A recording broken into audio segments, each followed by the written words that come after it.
Hoy es una noche especialmente dedicada a la oración. Quisiera contarles que una oportunidad en una prédica que estaba dando en la iglesia de Nazaret en Guatemala, yo dije en medio de la prédica que Dios siempre responde a nuestras oraciones, siempre, pero no siempre responde a nuestras oraciones como nosotros las oramos o como nosotros las pedimos.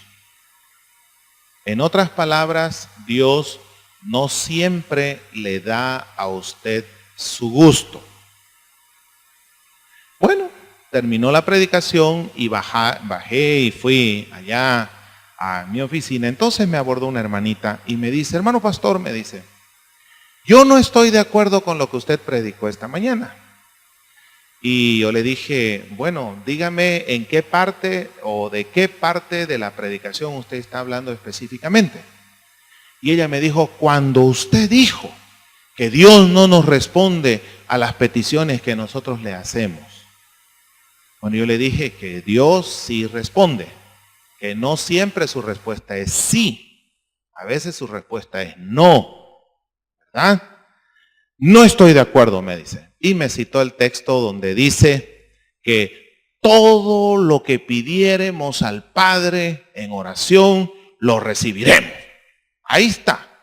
Y yo leo ahí que todo es todo. Bueno, le dije, está bien. Todo conforme a su voluntad, le dije yo. Y eso es algo muy diferente a que yo le pida todo y que Dios me va a dar todo. Todo conforme a su voluntad, hermanita. Porque le voy a decir algo. Aún a su propio hijo, el padre le respondió no. ¿Cómo?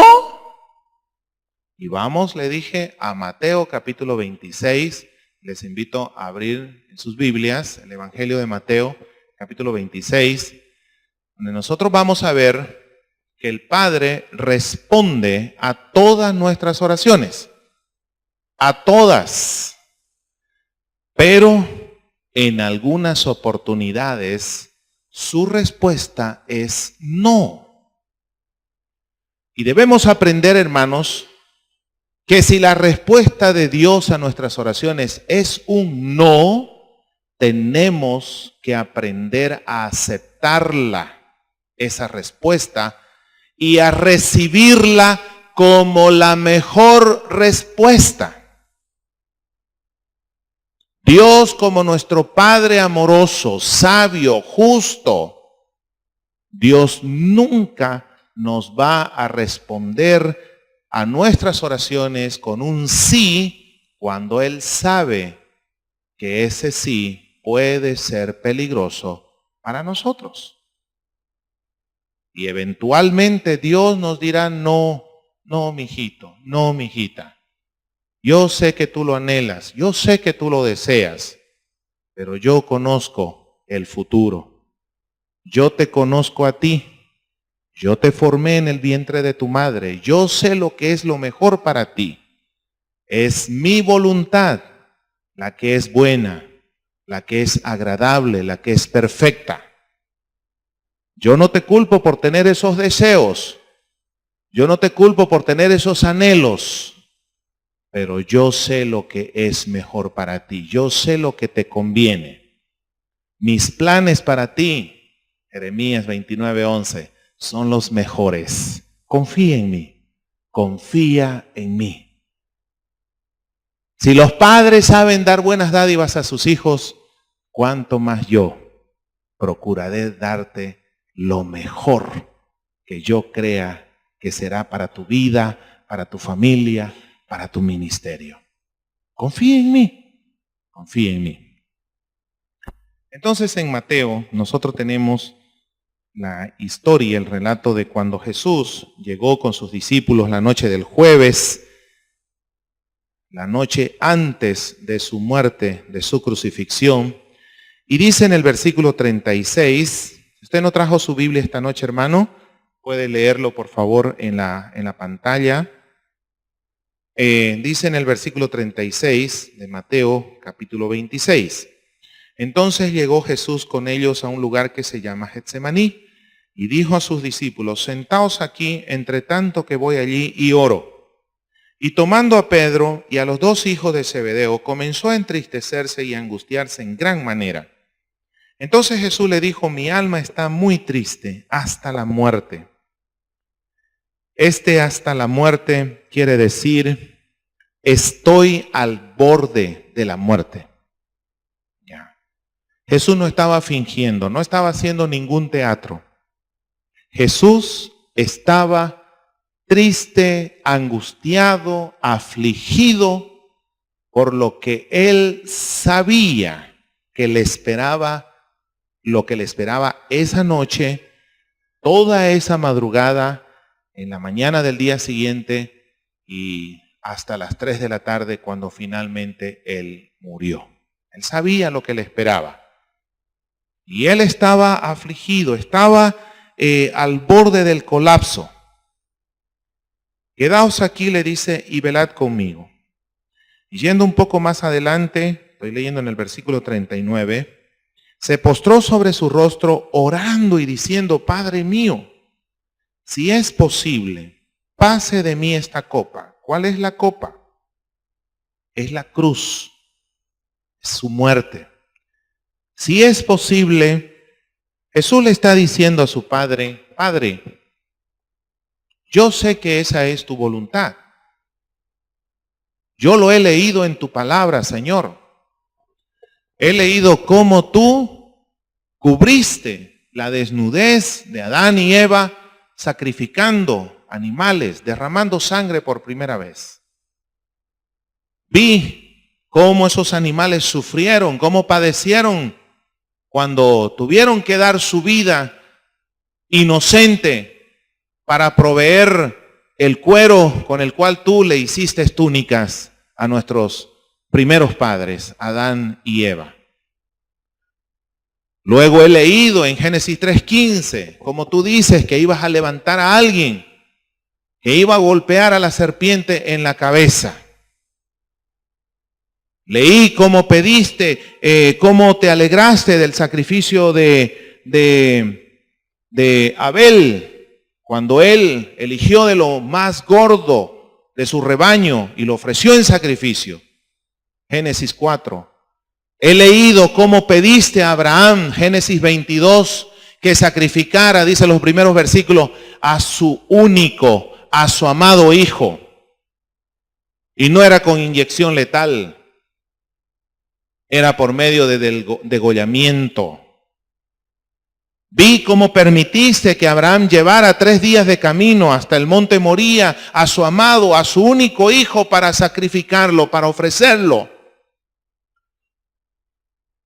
He leído de todo el tiempo cuando estuvo el tabernáculo en el desierto y luego ese templo provisional en Silo y luego el templo establecido en Jerusalén y he visto los miles y miles de animales que han sido sacrificados. Señor, yo he leído eso. Eso es lo que Jesús le está diciendo. Padre, yo he leído esas historias. He leído tu palabra. He leído el Antiguo Testamento. Claro que he leído el Salmo 22. Cuando tú hablas abiertamente de la agonía, de la humillación a la que seré sometido. Claro que he leído al profeta Isaías, capítulos 52 y 53. Sé que seré molido, sé que mi cara será desfigurada, que no tendrá parecer alguno. Pero no hay otra manera, Señor. A ver, revisa, por favor. Tu mente es infinita, tú eres sabio en lo infinito, Señor. Revisa otra manera de redimir al ser humano sin que yo tenga que cumplir con todas esas escrituras. Es una oración completamente legítima. Si usted supiera lo que va a sufrir mañana, ahorita estaría de rodillas, clamando con el rostro en tierra, llorando. Si usted supiera lo que van a sufrir sus hijos mañana o pasado mañana, usted estaría de rodilla, clamando al Señor. Estaría en agonía también. Usted estaría en agonía como estuvo Jesús, sabiendo a lo que se enfrentaba. No era una oración egoísta. Jesús no estaba pidiendo lujos. Jesús no estaba pidiendo prórroga. Jesús estaba haciendo una oración legítima, una oración 100% humana. Jesús está triste, está angustiado. Y le pide a su Padre: Padre, revisa, por favor, revisa una vez más. Revisa tus planes. ¿Y qué dice la Escritura? Dice: pero que no sea como yo quiero, sino como tú. Versículo 40. Vino luego a sus discípulos y los halló durmiendo. Y dijo a Pedro: ¿así que no habéis podido velar conmigo una hora? Versículo 41. Velad y orad, para que no entréis en tentación. El espíritu a la verdad está dispuesto, pero la carne es débil. Jesús está experimentando la debilidad de la carne. Jesús está en agonía, está triste. Versículo 42. Otra vez fue y oró por segunda vez diciendo: Padre mío, si no puede pasar de mí esta copa sin que yo la beba, Señor, te suplico. Es la segunda hora que Jesús, su amado, su único, su unigénito Hijo, está pidiendo a su Padre: Señor, revisa, por favor, haz otra revisión de tus planes. Si tú pides un planeta de diamantes por cada una de la salvación de las almas de este mundo, yo te doy ese planeta, Señor. Y el Padre por segunda vez vuelve a callar, lo cual era una respuesta.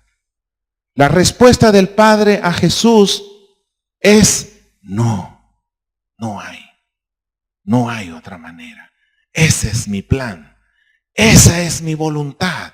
Confía en mí. Mi voluntad es buena. Mi voluntad es agradable. Mi voluntad es perfecta. Confía en mí. Descansa en mí. Sé que vas a sufrir. Sé que vas a llorar. Sé que te van a moler, te van a pisar, como Salmo 22 decía, como a un gusano. Pero estaré contigo, no te dejaré. Y al final te levantaré en victoria. Confía en mí. Sigue adelante. No te desanimes. ¿Qué dice el versículo 43? Vino otra vez y los halló durmiendo, porque los ojos de ellos estaban cargados de sueño. Y dejándolos se fue de nuevo y oró por tercera vez. 3 horas consecutivas de agonía emocional, de agonía espiritual. Entonces vino a sus discípulos y les dijo: dormid ya y descansad. He aquí ha llegado la hora y el Hijo del Hombre es entregado en manos de pecadores. Levantaos, vamos, ved, se acerca el que me va a entregar. Como dice el dicho o el refrán: al mal, ¿cómo es?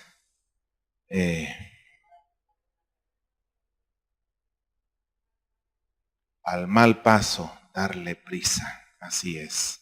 Eso es. La pregunta en esta noche es: ¿cómo saber la voluntad de Dios? Todos hablamos de buscar la voluntad de Dios, pero ¿cómo saberla? ¿Cómo supo Jesús la voluntad de su Padre?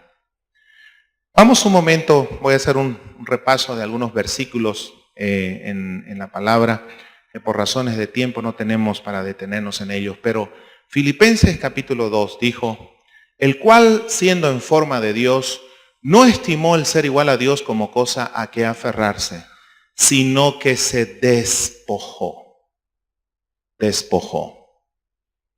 Tenemos que entender, y esa ha sido una palabra muy discutida por los teólogos, por los estudiosos de las Escrituras. ¿Qué significa que Jesús se despojó? de cuánto se despojó y qué cosas retuvo cuando Él vino como un ser humano. Nosotros tenemos un magnífico himno que dice: ropaje espléndido divinal fue el de mi Señor, el que dejó mi Señor. Lo entendemos eso. Dejó sus privilegios, sus prerrogativas divinas.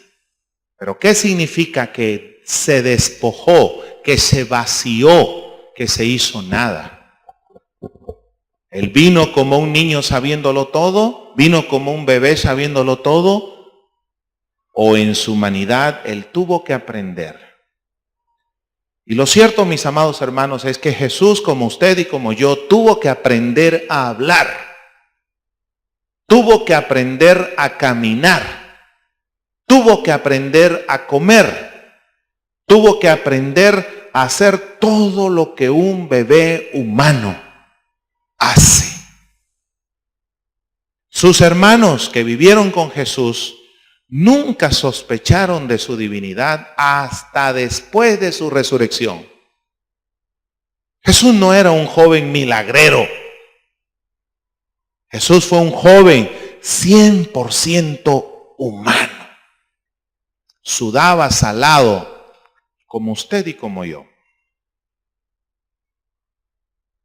Y como niño y como joven tuvo que aprender las escrituras, tuvo que leerlas, tuvo que memorizarlas. Cuando en ese pasaje interesante de que Jesús fue presentado en el templo y se perdió por 3 días, ustedes recordarán ese pasaje. Lo que Jesús, como todo niño judío, estaba haciendo era declarando porciones de la ley. Declarando para ser inscrito como un hijo de la ley en los anales de la historia del pueblo de Israel. Era lo que todo niño judío hacía. Es lo que la religión católica tiene un sacramento parecido como el sacramento de la confirmación. Jesús tuvo que aprender. A usted le cuesta leer la Biblia, Jesús lo entiende. Hay cosas que no entiende de la Biblia, Jesús también lo entiende. Jesús tuvo que leer la Biblia, Jesús tuvo que memorizar la Biblia, Jesús tuvo que estudiar la Biblia. Fue la escuela que el Espíritu Santo usó para perfeccionar su carácter.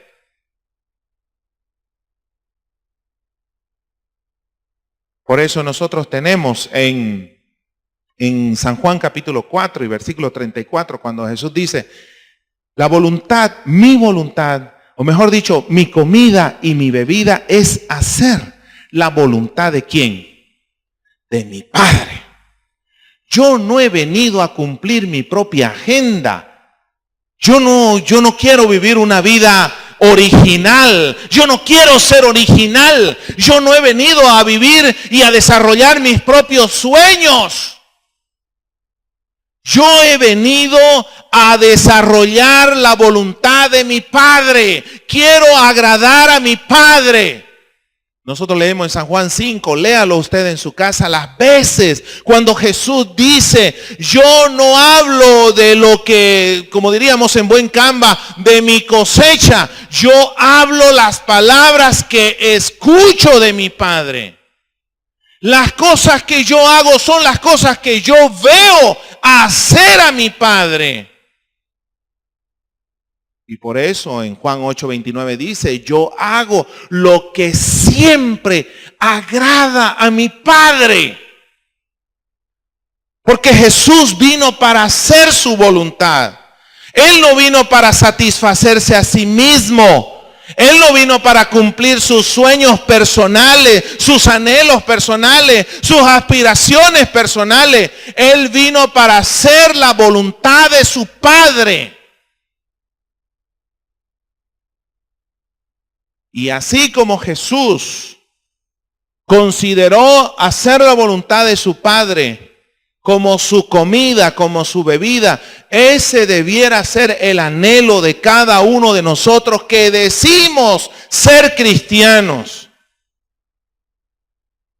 Cuando Jesús hace las demandas del discipulado y dice: el que quiera ser mi discípulo, niéguese a sí mismo, tome su cruz y sígame. La palabra sígame significa obedézcame. Un discípulo de Cristo no puede ir delante de su maestro. Ningún discípulo va delante de su maestro. El discípulo va detrás, el discípulo obedece, el discípulo sigue. Si el maestro para, el discípulo para. Si el maestro avanza, el discípulo avanza. Y eso es lo que Jesús nos enseña. Esa es la clase de hijos que Dios quiere tener. Dios no quiere tener hijos originales. Dios quiere tener hijos obedientes, sumisos a su voluntad, que busquen su voluntad, que anhelen hacer su voluntad, que esperen en el tiempo de Él para avanzar, para actuar, para hablar. Porque ya trasladándonos a las palabras de Pablo en Romanos 12, porque solo el que hace la voluntad de Dios experimenta que la voluntad de Dios es buena. Experimenta que la voluntad de Dios es ¿qué? Y experimenta que la voluntad de Dios es ¿qué? Y como dice 1 Juan 2:17, el mundo y sus deseos ¿qué? Pero el que hace ¿qué cosa? ¿Qué dice? El que hace la voluntad de Dios permanece para siempre. Cuando estamos en la voluntad de Dios, escribimos sobre mármol, permanecemos para siempre. ¿Cuánto necesitamos leer la palabra del Señor, hermanos? ¿Cuánto necesitamos conocerla, estudiarla, meditarla? En el mismo capítulo de Mateo 26, mire lo que dice el versículo 47. Mientras todavía hablaba, vino Judas, uno de los 12, y con él mucha gente con espadas y palos de parte de los principales sacerdotes y de los ancianos del pueblo. Y el que le entregaba les había dado señal diciendo, al que yo besare, ese es, prendedle. Y enseguida se acercó a Jesús y dijo, salve, maestro, y le besó. Y Jesús le dijo, amigo, ¿a qué vienes? Entonces se acercaron y echaron mano a Jesús y le prendieron. Pero uno de los que estaban con Jesús, extendiendo la mano, sacó su espada e hiriendo a un siervo del sumo sacerdote, le quitó la oreja. Entonces Jesús le dijo, vuelve tu espada a su lugar, porque todos los que tomen espada, a espada perecerán. Y ponga mucha atención al versículo 53. ¿Acaso piensas que no puedo ahora orar a mi Padre y que Él no me daría más de 12 legiones de ángeles? Ponga mucha atención a esto, hermanos. Cuando sabemos que Pedro es quien saca su espada y le corta la oreja a Malco, el siervo del sumo sacerdote, y Jesús sana la oreja de Malco y le dice, Pedro, no actúes así, Pedro, no actúes. No actúes conforme a tu temperamento. No actúes conforme a la circunstancia. Actúa conforme a la voluntad de Dios. No actúes conforme a la circunstancia. No actúes conforme a la urgencia, a la premura. Espera en el Señor. Busca la dirección de Dios. Actúa en base a la voluntad de Dios. No seas arrebatado, Pedro. ¿Acaso, Pedro, no sabes que Dios, mi Padre, tiene 12 legiones de ángeles? Y esto lo escuché en una predicación de don Luis Paz. ¿Ustedes se imaginan el poder destructivo de un ejército de 12 legiones, 12,000 ángeles? Una vez don Luchito nos explicaba el poder destructivo, el poder de un ángel, y nos decía, 2 grandes ciudades en la antigüedad fueron pulverizadas por 2 ángeles. ¿Qué historia estoy hablando? Sodoma y Gomorra. Génesis capítulo 19. Y le dice, y decía don Luis, ¿se imaginan ustedes cuánto poder equivale a un ejército de 12 legiones de ángeles? Si 2 ángeles pulverizaron a 2 ciudades grandísimas y florecientes, ¿se imaginan 12 legiones? Y esas 12 legiones estaban solo esperando la orden del Padre. Estaban esperando la oración de Jesús.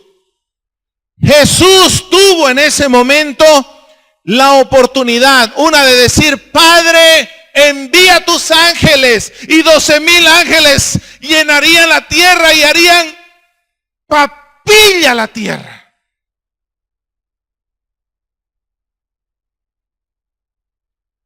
Jesús pudo orar de esa manera y el Padre le contestaría su oración. Pero oigan las palabras de Jesús. Por eso lo amo a Jesús. Es magnífico. Oigan lo que dice el versículo 54. Pedro, pero si vienen las 12 legiones de ángeles y hacen polvo a estos romanos, a estos soldados que hoy vienen por mí, entonces, Pedro, entonces, ¿cómo se cumplirán las escrituras de que es necesario que esto se haga así? ¿Cómo van a ser salvos los Campbell? ¿Cómo van a ser salvos los Camacho? ¿Cómo serán salvos los Ardaya? ¿Cómo serán salvos los Mogro? ¿Cómo serán salvos?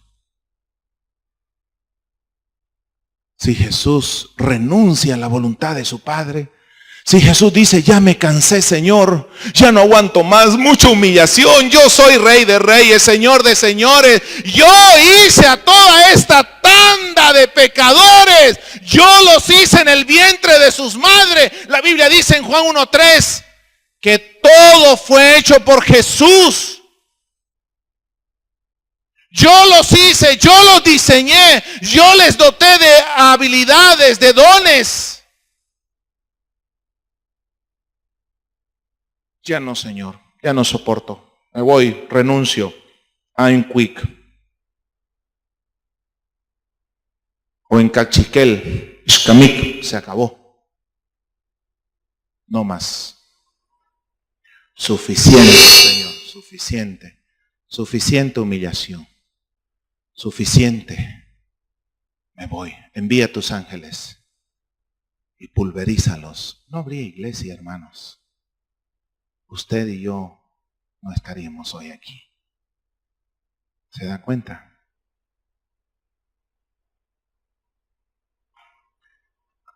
Un gran sabio de la antigüedad dijo que si nosotros tuviéramos la paciencia y el deseo de conocer genuinamente la voluntad de Dios, nosotros la encontraríamos, todos sin excepción, la encontraríamos en su palabra. Aquí está la voluntad de Dios.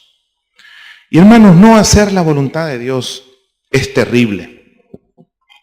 Hay una historia a la que quiero referirme en este momento en 2 Reyes, capítulo 20, que habla de la enfermedad del rey Ezequías. Ustedes saben que este rey enfermó y Dios le dijo que ponga en orden su casa porque iba a morir. Y envió al profeta Isaías para dar esta palabra. Pero dice la palabra que el rey se arrepintió y oró al Señor. Capítulo 20 de 2 Reyes, versículo 5. Y entonces Dios oyó la oración de Ezequías y le dijo, vuelve y di a Ezequías, le dijo al profeta Isaías, le dijo, vuelve y di a Ezequías, príncipe de mi pueblo, así dice Jehová, el Dios de David tu padre, yo he oído tu oración y he visto tus lágrimas, he aquí que yo te sano. Al tercer día subirás a la casa de Jehová y añadiré a tus días 15 años y te libraré a ti y a esta ciudad de mano del rey Y en fin, ustedes conocen cuando Ezequías le pide la confirmación, ¿verdad? De cómo él estaría seguro que Dios iba a cumplir su palabra. Y entonces el profeta Isaías dijo, bueno, Dios va a hacer retroceder 10 grados la sombra hacia atrás. ¿Ya? Y esa fue la manera como Dios le prometió y como que Ezequías le pidió vida a Dios. Y Dios le concedió 15 años más. Y usted diría, qué linda historia, ¿verdad? Excelente historia. Yo también le voy a pedir 15 años, unos 20 años más. ¿Cuántos años más? Yo le voy a pedir vida a Dios. No. Aprenda a orar como Jesús. Pida que Dios haga su voluntad. ¿Pero por qué? ¿Está mal pedir vida, pues? ¿Está mal pedir vida? ¿Está mal pedir que Dios lo sane a uno? No, no está mal. Pero hay algo mejor que pedir vida. Hay algo mejor que pedir que Dios lo sane. Hay algo mejor que pedir que Dios te libre de la angustia, de la aflicción en la que estás ahorita. Y eso mejor es... Pide que Dios cumpla su voluntad en tu vida. Que Dios haga su voluntad. Que Dios obre conforme a su voluntad en y a través de ti. ¿Y por qué digo esto, hermanos? Porque en el capítulo 21, leamos, versículo 1, dice, de 12 años era Manasés cuando comenzó a reinar y reinó en Jerusalén 55 años.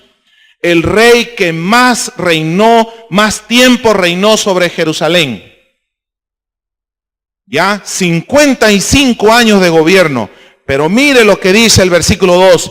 Hizo lo malo ante los ojos de Jehová según las abominaciones de las naciones que Jehová había echado de delante de los hijos de Israel. Porque volvió a edificar los lugares altos que Ezequías su padre había derribado y levantó altares a Baal e hizo imagen de acera como había hecho Acab, rey de Israel, y adoró a todo el ejército de los cielos y rindió culto a aquellas cosas.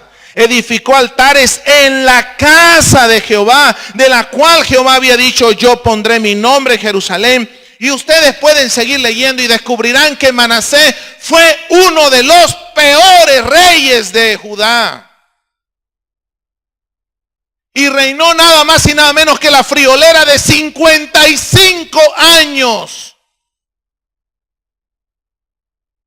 ¿Y qué tiene que ver Manasés con Ezequías? Porque justo 3 años después que Dios sanó y concedió vida a Ezequías, nació Manasés. Que fue un azote, un verdadero azote para la nación. Miren ustedes, qué terrible es pedir para nuestros deleites. Qué terrible es pedirle a Dios para nuestra comodidad, para nuestra felicidad, para nuestra tranquilidad. No sabemos cuando estamos pidiendo cosas que no son conforme a la voluntad de Dios. No sabemos si estamos pidiendo que Manaséses nazcan y se conviertan en azotes de nuestras vidas, de nuestras familias, de nuestra nación. Y esos Manaséses se pueden llamar títulos universitarios, noviazgos fuera de la voluntad de Dios, decisiones en desobediencia, empresas, viajes, cuántas cosas que nosotros pedimos y Dios dice, ay, no, eso no te conviene, hijo, no lo pidas. Pero ahí estamos nosotros clamando y pidiendo oraciones, Señor, que esto pase, Señor, que esto pase. Como alguien decía, malinterpretando Filipenses 4:13, Señor, yo todo lo puedo, aún sin Cristo. Y Dios cerrando las puertas, pero creyéndonos nosotros más inteligentes, saltándonos las trancas. Dios cerrando puertas evidentes de que esa no es su voluntad. Ese no es el camino que debemos seguir. Esa no es la decisión que debemos tomar. Pero nosotros creyéndonos más inteligente, nosotros creyéndonos más importante. ¿Y cuántas oraciones decimos? Ay, Señor, es que yo soy tu adulado. Es que yo soy la niña de tus ojos. Nunca me has negado nada, Señor. Y lo único que estamos haciendo es, cuando Dios cierra una puerta, lo estamos entrando por la ventana como Ezequías y haciendo que nazcan Manaséses en nuestra vida, en nuestra familia, en nuestra nación. Podría citar un montón de ejemplos. Ahí tenemos a Saúl. Está el animal para ser degollado. Y Dios ha establecido que sea el profeta quien lo haga. Y Saúl es el rey. Pero Saúl es un hombre impetuoso. A él no lo detiene nada. Ni Dios. Ni la palabra de Dios. Yo hago mi voluntad.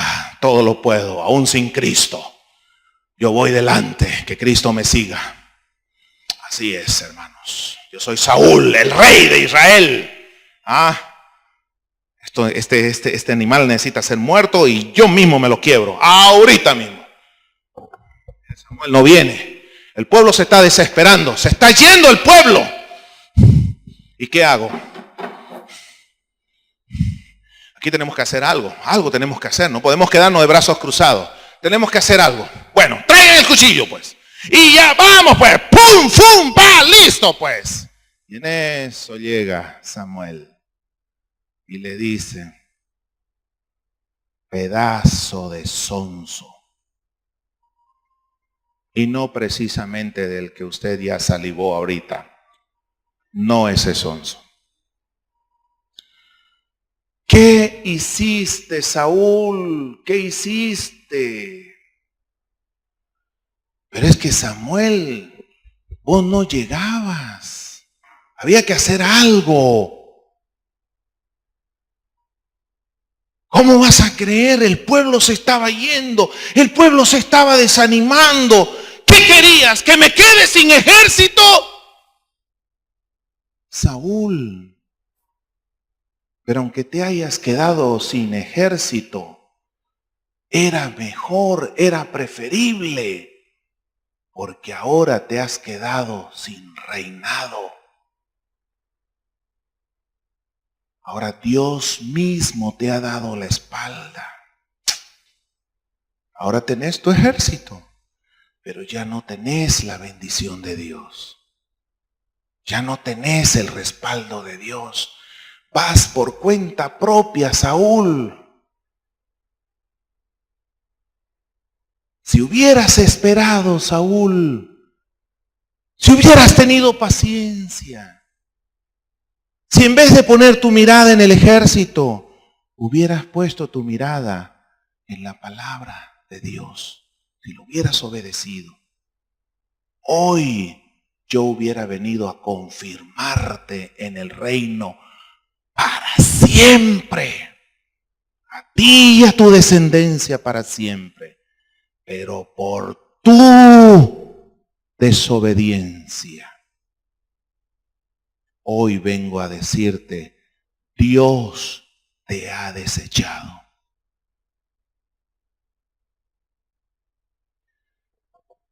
Es terrible, hermanos, cuando nosotros hacemos nuestra propia voluntad. Es terrible. Pero cuando esperamos en Dios, cuando confiamos en Él, cuando nos encomendamos, ciertamente descubrimos que la voluntad de Dios es buena, es agradable, es perfecta, que vale la pena esperar en Dios, como dice el Salmo 46. Esperar en Dios.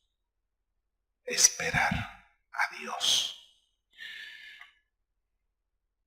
Quiero contarles en 5 minutos un breve testimonio. Hace 8 años atrás, con mi familia pastoreábamos una preciosa iglesia en la ciudad de Guatemala. Una iglesia muy linda, muy grande, tenía alrededor de 2.500, 3.000 miembros. Teníamos un ministerio próspero. Yo tenía una linda oficina, un buen salario. Y esa iglesia, Nazaret, era la iglesia más significativa de toda una denominación. Ustedes pueden averiguar de la Misión Centroamericana en Guatemala. Y tuvimos unos problemas que, como se dice en buen camba, nosotros ni los comimos ni los bebimos. Surgieron unos problemas y de la noche a la mañana nos vimos fuera. Tuvimos que renunciar a la iglesia, al pastorado, y nos quedamos sin iglesia, sin ministerio, sin salario. No queríamos salir de la iglesia y no teníamos planes de salir de la iglesia. Habíamos agarrado una casa para pagarla en 15 años y llevamos pagando recién el primer año.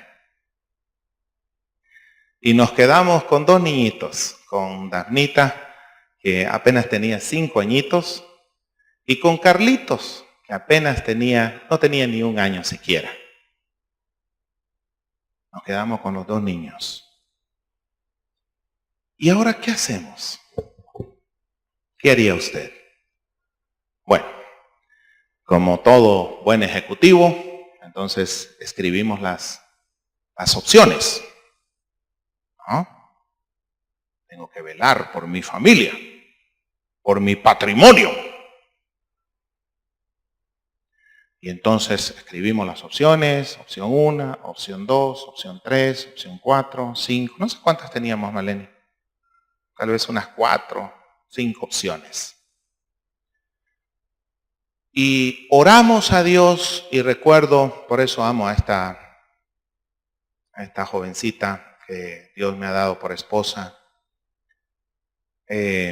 Dijo, ella no me dice Cacho, me dijo, Carlos,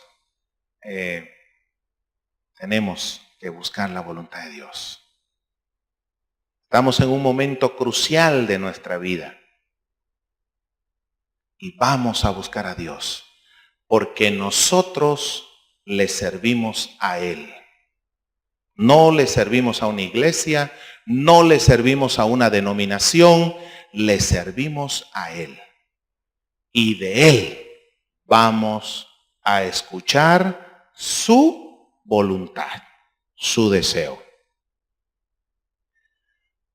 Lo que la mayoría haría, en el caso nuestro, 3 de los 4 teníamos visa a los Estados Unidos. ¿Verdad? Tanto yo como Marlene y mi esposa, como Dafne tenían visa. El único que faltaba de sacarle visa era Carlitos, que en ese tiempo pues hubiera sido más sencillo sacarle. Entonces yo estoy seguro que la mayoría hubiera optado por la opción de agarrar pilchas e irse al país del norte, de donde vendrá nuestro socorro, como dice el Salmo, ¿verdad?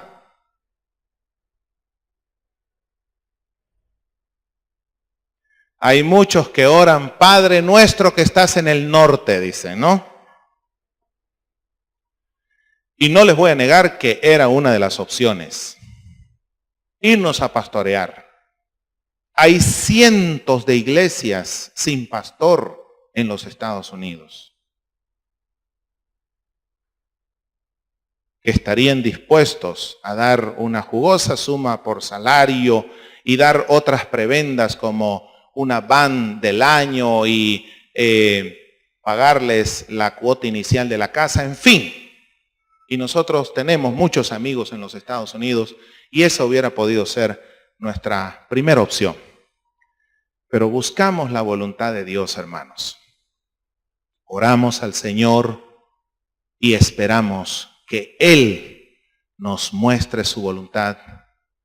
Y Él nos mostró una de las últimas opciones que teníamos en la libreta. Quedarnos en Guatemala. Después del pastorado de la Nazaret, yo le puse 3 cruces al pastorado. Dije, nunca más. Hasta aquí llegó mi ministerio pastoral. Me voy a dedicar a hacer otra cosa, menos pastorear una iglesia. Y Dios nos mostró la opción menos preferida. Levantar una obra de cero. Con mi esposa, mi hijita y mi pequeñín. Sin ni una iglesia que nos auspicie, sin ninguna misión, sin nadie que nos auspicie. Solamente confiando en Él. Señor, ¿de verdad eso es lo que quieres que hagamos? Y sentíamos que Dios guiándonos, empujándonos ahí. Yo mismo había sido testigo cómo la iglesia de Nazaret empezó una nueva obra.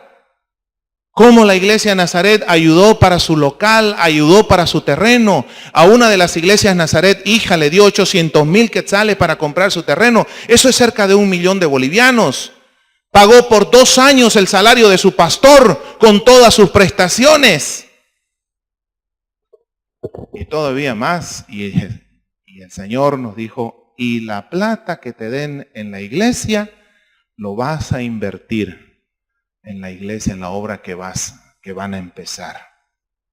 Así que todo el dinero, allá dicen el tiempo, el finiquito, no sé qué le llamarán aquí, pero todo fue para comprar sillas y diferentes cosas en la iglesia para equipar la congregación. Para hacérselas breve la historia, llevamos 96 meses dando testimonio y disfrutando de que la voluntad de Dios es buena, es agradable y es perfecta. 96 meses. Todavía no hay ninguna iglesia en el mundo que nos auspicie, no hay ninguna denominación, no hay ninguna familia que tenga ninguna promesa de sostenimiento para nosotros.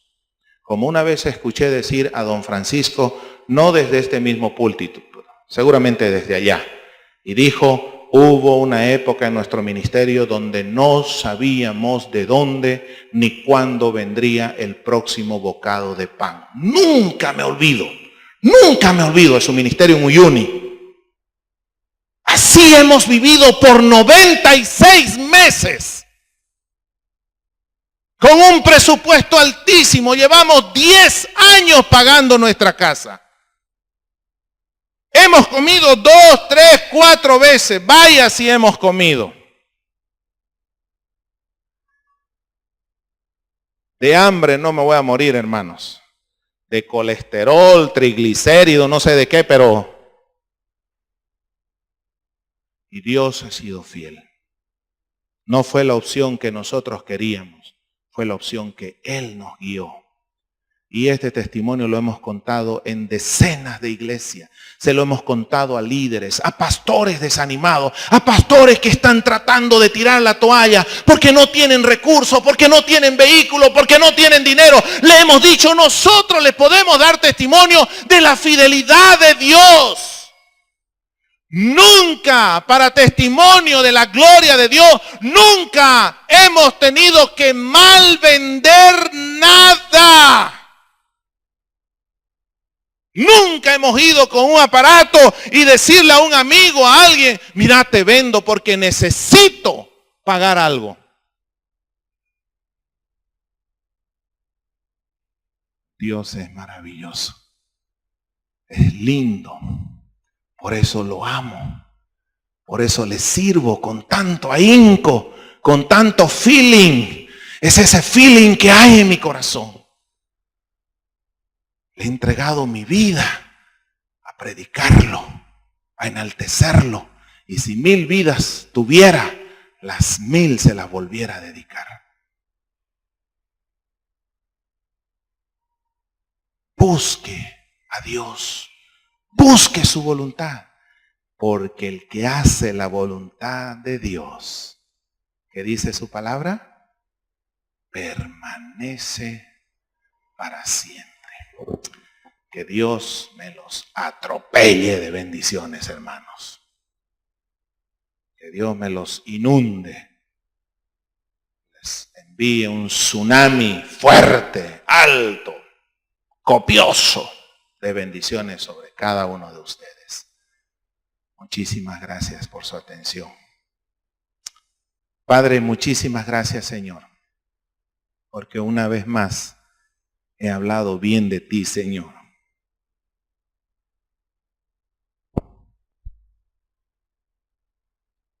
Es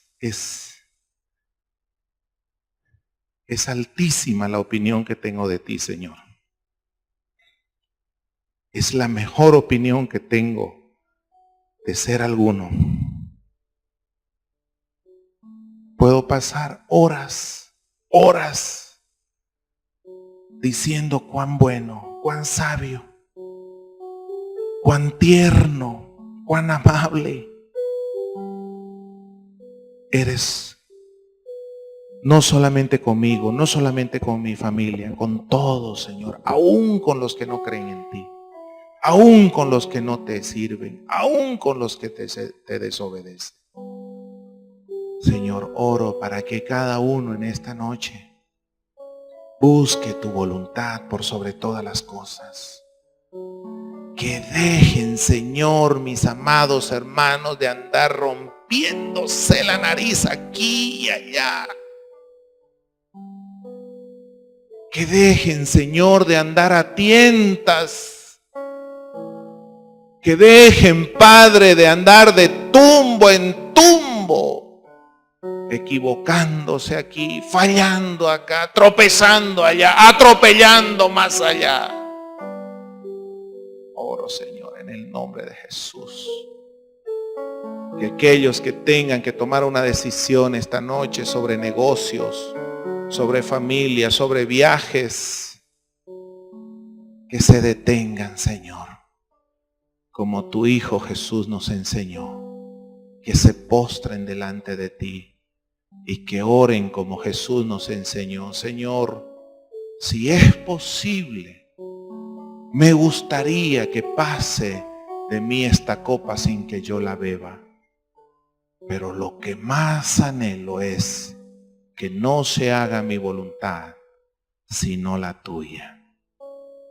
Amén.